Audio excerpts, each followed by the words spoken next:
നമ്മളൊരു മത്തി കൊണ്ട് ഒരു അച്ചാറാണ് ഇടാൻ പോകുന്നത്.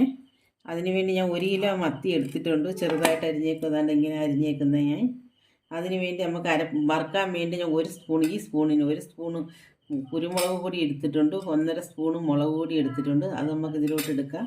ഇനി 1/4 ടീസ്പൂൺ മഞ്ഞൾപ്പൊടി എടുത്തിട്ടുണ്ട് വറുക്കാൻ. പിന്നെ നമുക്കത് അങ്ങോട്ട് അരപ്പ് ചേർക്കാം.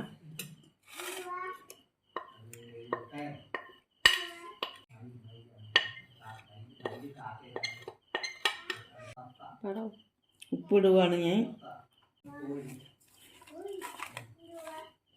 അച്ചാറിടാൻ വേണ്ടി ഞാൻ ഇത്രയും വെളുത്തുള്ളിയാണ് എടുത്തേക്കുന്നത്.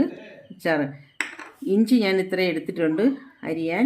പിന്നെ അതുകൊണ്ട് തന്നെ ഒരു 4 സ്പൂൺ മുളക് പൊടി എടുത്തിട്ടുണ്ട്, കാശ്മീരിയുടെയാണ്. പിന്നെ ഉലുവ ഇത്രയും എടുത്തിട്ടുണ്ട്. പിന്നെ ഇച്ചിരി മഞ്ഞൾപ്പൊടി, പിന്നെ ഞാൻ ഇത്രയും കരിയാപ്പിലയും കൂടെ എടുത്തിട്ടുണ്ട് നമുക്ക് ഇതിന് വേണ്ടി. ഇനി നമുക്ക് ഇതൊന്ന് അരിയാം. നമ്മൾ മീൻ വറുക്കാനായിട്ട് ചീനിച്ചട്ടി അടപ്പത്ത് വെച്ചിട്ടുണ്ട്. ഇനി നമുക്ക് എണ്ണ ഒഴിക്കുക അതിലോട്ട്. ചൂടായിട്ടുണ്ട്. നമ്മൾ അതിലോട്ട് മീൻ ഇടുവാണ് വറുക്കാൻ.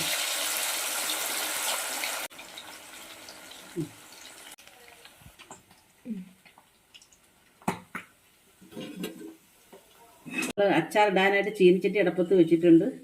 ഒന്ന് ചൂടാവട്ടെ, നമുക്ക് എണ്ണ ഒഴിക്കാം. ചൂടായിട്ടുണ്ട്. നമ്മൾ എണ്ണ ഒഴിക്കുവാണ്. കടുക് ഇടുവാണ്. വെളുത്തുള്ളി ഇടുവാണ്. കരിയാപ്പില ഇടുക. നമ്മൾ ഉലുവയും കൂടെ ഇടുവാണ്. നമ്മുടെ വെളുത്തുള്ളി ഇഞ്ചിയൊക്കെ ചുമന്നിട്ടുണ്ട്. ഇനി നമുക്കത് മുളക് പൊടി ഇടാം. ഒരു 1/4 ടീസ്പൂൺ മഞ്ഞൾപ്പൊടിയും കൂടി ഞാൻ ഇതിൽ ഇട്ടിട്ടുണ്ട് മസാല. ഇനി നമുക്ക് വിനാഗിരി ഒഴിക്കാം.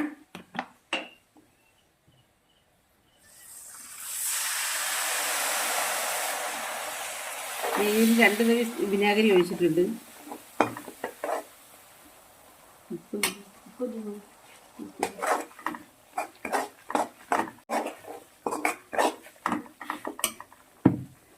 ഉപ്പൊരു ശകലം ഇടാം.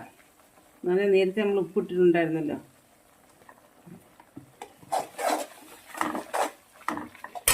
ഇനി നമ്മുടെ വറുത്ത മീൻ അങ്ങോട്ടിടാം.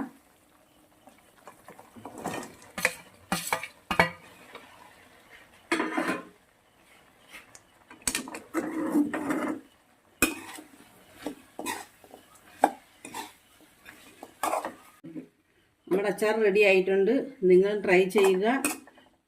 പിന്നെ മത്തിയാണ്, നമ്മുടെ കുഞ്ഞു മത്തിയും കൊണ്ടാണ് നമ്മൾ ഉണ്ടാക്കിയിരിക്കുന്നത്. നിങ്ങൾ ഇഷ്ടംപോലെ മത്തി ഇപ്പം ചന്തയിലൊക്കെ കിട്ടുന്നുണ്ടല്ലോ, നമ്മൾ വാങ്ങിച്ച് നിങ്ങൾ ട്രൈ ചെയ്യുക. അച്ചാറാകുമ്പോൾ നമുക്ക് 1-2 മാസം വരെ ഇരിക്കും. വെള്ളം തൊടാതെ നമ്മൾ ഇടുന്നതാണ്. 2 മാസം വരെ ഇരിക്കുകയും ചെയ്യും. നിങ്ങൾക്കത് കുറച്ചെടുത്ത് കൂട്ടുകയും ചെയ്യും. അതുകൊണ്ട് നിങ്ങൾ ട്രൈ ചെയ്യുക. നിങ്ങൾക്ക് ഇഷ്ടപ്പെടുന്നെങ്കിൽ ലൈക്ക് ചെയ്യുക, സബ്സ്ക്രൈബ് ചെയ്യുക, ഷെയർ ചെയ്യുക. അടുത്ത വീഡിയോയിൽ കാണാം ഫ്രണ്ട്സ്.